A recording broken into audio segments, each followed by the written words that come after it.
सोनू आणि जादुई पुस्तक. सोनू नावाचा एक छोटा मुलगा एका लहानशा गावात राहत होता. तो खूप हुशार आणि जिज्ञासू होता.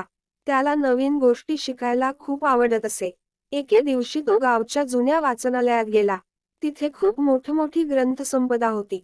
सोनू नेहमीसारखा पुस्तकं चाळत होता.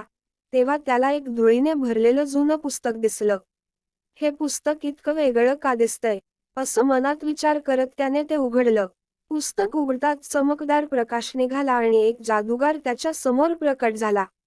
सोनू, तू हे जादुई पुस्तक उघडले आहेस, म्हणून तुला 3 इच्छा मागायची संधी मिळेल.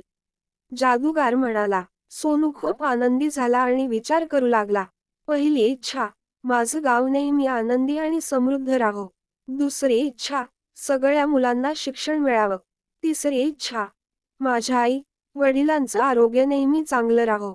जादूगार हसला आणि म्हणाला, तू खूप चांगल्या इच्छा मागितल्यास. आता हे पुस्तक कायमचं तुझं आहे. जिथे गरज असेल तिथे हे तुला मदत करेल.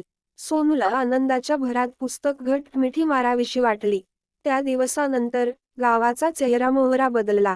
गाव समृद्ध झाले, मुलांना शिक्षण मिळू लागले आणि सगळे आनंदी झाले. सोनूच्या चांगल्या इच्छेमुळे त्याचे संपूर्ण आयुष्य सुंदर झाले. तात्पर्य: चांगल्या गोष्टींची इच्छा केली तर त्या नक्कीच पूर्ण होतात.